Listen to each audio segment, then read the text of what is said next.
Coucou à tous et bienvenue sur ma chaîne, j'espère que vous allez bien et que vous avez passé un très bon mois de janvier. On se retrouve aujourd'hui pour le taroscope du mois de février 2018 pour les poissons, ascendant poisson et lune en poisson. Si vous ne connaissez pas vos signes ascendants et lunaires, je place en barre d'informations 2 liens qui vous permettront de les calculer. Je tenais également à remercier chaleureusement les personnes qui m'ont fait confiance en me demandant un tirage personnel. J'ai reçu énormément de demandes, ce qui explique pourquoi je n'ai pas beaucoup posté ce mois-ci sur ma chaîne. Je vais essayer de poster davantage, mais plutôt sur Facebook, car c'est vrai que sur YouTube, le téléchargement d'une vidéo, c'est vraiment extrêmement long et j'ai pas assez de temps pour tout faire. Donc si vous voulez avoir accès à davantage de tirages, rejoignez-moi sur Facebook, je mettrai l'adresse de la page en barre d'informations. Voilà. Et du coup, voilà, si vous voulez me contacter pour un tirage personnalisé, je vous mets aussi en barre d'infos mon adresse email. Voilà, comme ça vous pourrez connaître, si vous le souhaitez, les conditions pour obtenir votre tirage personnel qui sera privé et adapté à votre situation. Donc envoyez-moi un petit mail, je vous enverrai les conditions parce que j'impose quelques conditions. Voilà, donc je vous expliquerai tout ça en privé. Donc on va commencer tout de suite avec le tirage. Donc comme chaque mois, j'ai tiré 3 cartes du Rider Tarot Deck. La première va représenter votre situation actuelle. La deuxième va représenter les obstacles que vous rencontrerez au cours du mois. Et la troisième carte représentera l'évolution de votre situation. Ensuite, j'ai tiré 3 cartes issues du Tanis Lenormand qui viendront apporter un complément d'information au premier tirage. Et enfin, j'ai tiré une carte du Grand Oracle de l'amour qui, elle, viendra nous éclairer sur votre vie sentimentale. Donc, on va commencer tout de suite avec la première carte qui est la carte de l'étoile. Elle est sortie à l'envers. Et à l'envers, l'étoile, c'est une carte qui vient nous parler de soumission, de manque d'espoir ou de manque d'optimisme au niveau d'une situation. Il y a l'idée avec cette carte qu'on se sent submergé soit par une situation qui est pesante, soit par ses émotions. Donc il y a l'idée que nos émotions viennent nous bouleverser, nous chambouler, etc. Pour certains, avec cette carte de l'étoile, on pourrait avoir un peu d'impatience, on en a marre d'une situation, on s'impatiente, on trouve le temps long, etc. Pour certains également, vous pourriez tergiverser, hésiter notamment à faire un choix. Je sens avec cette carte l'idée vraiment de ne pas savoir trop quoi faire, de ne pas savoir où aller. Sur le plan de la communication, avec cette carte de l'étoile, il y a l'idée que vous gardez des choses en vous au lieu de les exprimer et que du coup, entre guillemets, cela finit par vous ronger de l'intérieur. Pour certains aussi, avec l'étoile, on pourrait dire que les choses ne se passent peut-être pas comme vous l'espériez. Donc au regard de votre situation, tout ne se passe pas comme prévu et vous commencez un petit peu à vous décourager, à vous inquiéter ou à perdre espoir. Avec cette carte de l'étoile, il y a l'idée qu'on doit se libérer de quelque chose que l'on garde à l'intérieur de soi, comme si au fond de nous, on avait déjà la solution à notre problème, mais qu'on n'osait pas regarder les choses en face. Ou alors qu'on n'osait pas exprimer les choses à haute voix, alors que pourtant ça demanderait à sortir.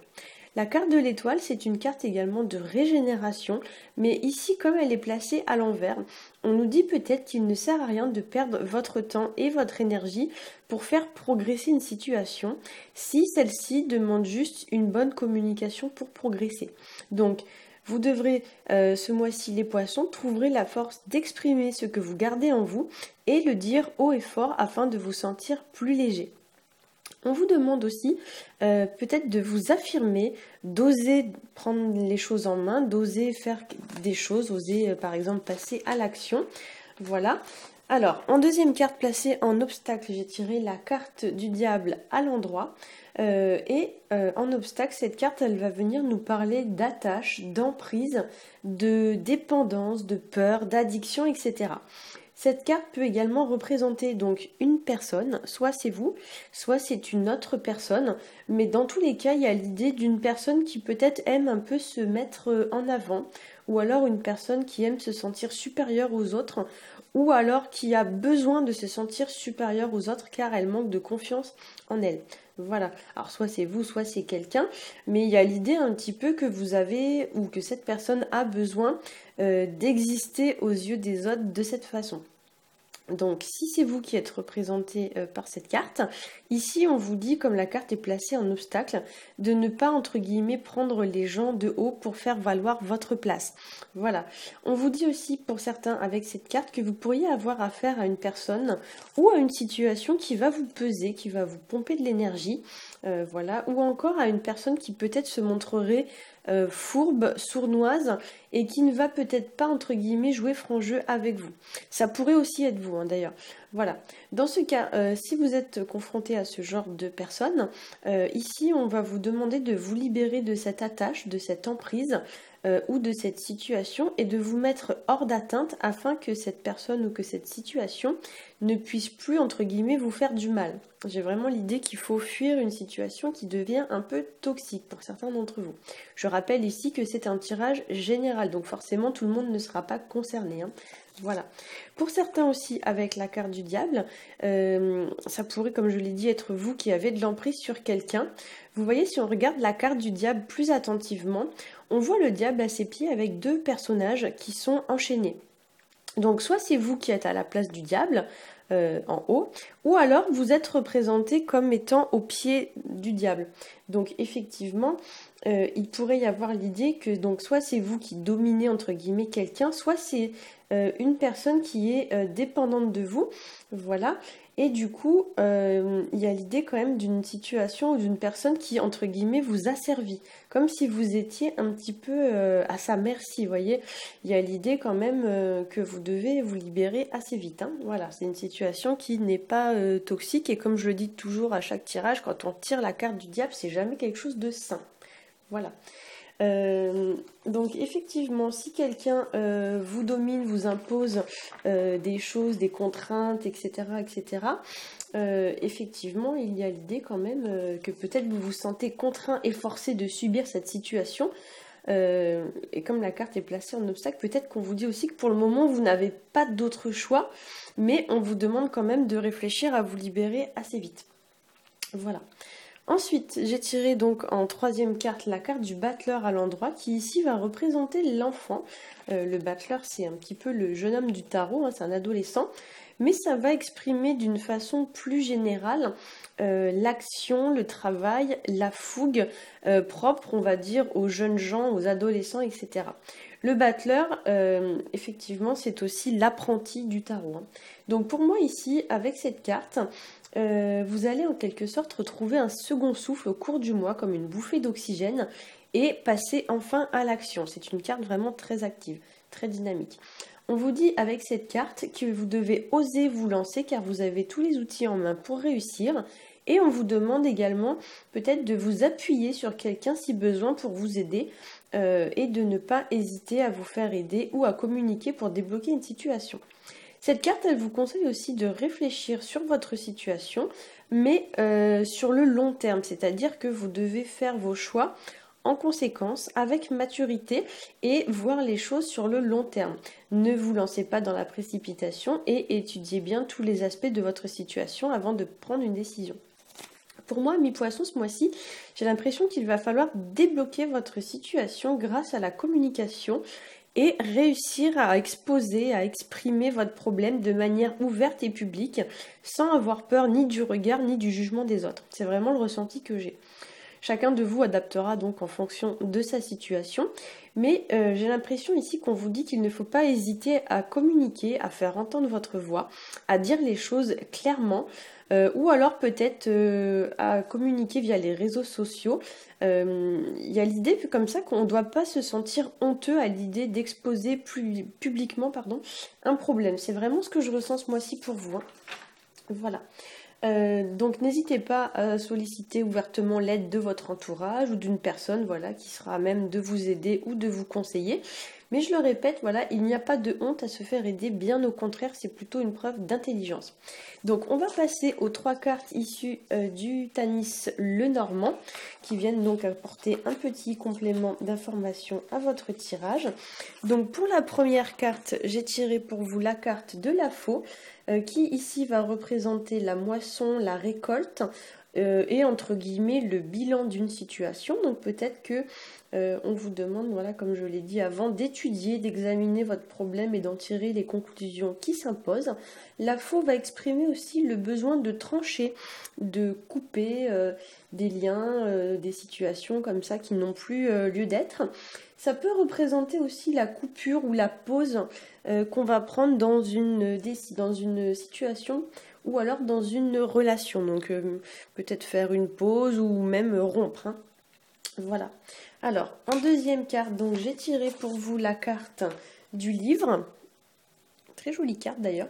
La carte du livre, elle représente les études, les secrets, des choses qui sont révélées au grand jour après avoir été cachées. Ça représente aussi des choses dont on n'avait pas conscience ou pas connaissance et qui nous sont enfin révélées. Ou alors des choses qui étaient cachées et dont on apprend l'existence, hein. Voilà, donc ça a trait aussi à tout ce qui est livre, donc tout ce qui va être études, etc. Voilà, donc c'est une carte ici qui insiste encore sur le fait d'étudier une situation avant de faire votre choix. Donc effectivement, il y a l'idée peut-être d'aller creuser un petit peu et d'étudier les choses en profondeur. Ensuite, j'ai tiré pour vous la carte de la cigogne. La carte de la cigogne, c'est une carte qui va nous parler de changement et plus particulièrement de changement sur le plan de l'organisation familiale dans notre vie quotidienne au niveau de notre foyer. Alors voilà, ça peut être un changement, j'ai envie de vous dire, tout bête, hein, comme un changement par exemple de décoration, etc. Mais vu les autres cartes qui sont sorties, j'aurais plutôt tendance à penser qu'ici on va parler d'un changement lié à la découverte ou à l'apprentissage de quelque chose ou lié à une nouvelle qu'on apprend. Voilà. Donc ça pourrait aussi pour certains parler peut-être de déménagement, voilà, ou d'un changement dans l'organisation familiale lié par exemple à une décision, une nouvelle, alors bonne ou mauvaise, hein. Mais moi ce que je ressens ici c'est vraiment plus particulièrement pour une petite poignée d'entre vous, une décision de justice qui va venir chambouler l'organisation familiale. Voilà. Ça peut représenter aussi pour certains d'entre vous le fait de faire une pause ou bien de partir en vacances pour quelques-uns d'entre vous et plus particulièrement pour les étudiants puisqu'on avait la carte du livre juste avant qui représente les études. Donc ça peut parler voilà, de partir en vacances, faire une pause dans ses études et ça peut également parler de partir en déplacement professionnel ou éventuellement, pour certains d'entre vous, être muté, enfin, ce genre de choses, hein. En tout cas, il y a des choses à prévoir, vous voyez, de ce style-là. Voilà. On va passer donc à la carte issue du grand oracle de l'amour. Donc, elle vient apporter un petit complément d'information concernant votre vie sentimentale. Et j'ai tiré pour vous la carte qui s'appelle Durée. Voilà, et c'est une carte du coup qui met l'accent quand même sur le temps. Donc effectivement ici on vous dit, comme je l'ai dit tout à l'heure, de voir les choses sur le long terme en prenant en compte toutes les possibilités, toutes les options, etc. C'est une carte aussi qui parle peut-être de prendre son temps pour certains d'entre vous. On va dire de ne pas chercher à aller plus vite que la musique, hein, entre guillemets. Il y a l'idée quand même qu'il faut du temps pour construire une relation épanouissante. Et qu'une relation, c'est un petit peu comme une graine, hein, il faut lui laisser le temps de pousser pour devenir un grand arbre bien résistant. Donc là, on vous dit peut-être qu'il faut prendre davantage votre temps. Pour certains d'entre vous, on vous encourage peut-être aussi à vous détacher un petit peu de votre partenaire, à prendre davantage de temps pour vous. Par exemple, ne pas sacrifier vos activités pour votre partenaire, etc. Pour les célibataires, on pourrait vous dire que peut-être avec cette carte, prenez le temps de trouver quelqu'un qui correspondra vraiment à ce que vous cherchez et qui correspondra vraiment à vos attentes plutôt que de seulement chercher à combler votre solitude, hein. Voilà, j'espère que ce tirage vous aura plu. Si c'est le cas, n'hésitez pas à liker, à partager et à vous abonner. Si vous souhaitez un tirage personnel, je vous rappelle que voilà, j'ai mis mon mail dans la petite barre d'information. Vous pouvez m'envoyer un message. Alors, il y aura certainement de l'attente car j'ai reçu beaucoup de demandes. J'ai encore quelques petits tirages à faire. Voilà, mais si vous n'êtes pas trop pressé, envoyez-moi un mail et je vous ferai parvenir toutes les conditions pour avoir votre tirage privé. Je le rappelle, il y a des conditions. Voilà, donc je vous souhaite un très bon mois de février et je vous dis à bientôt.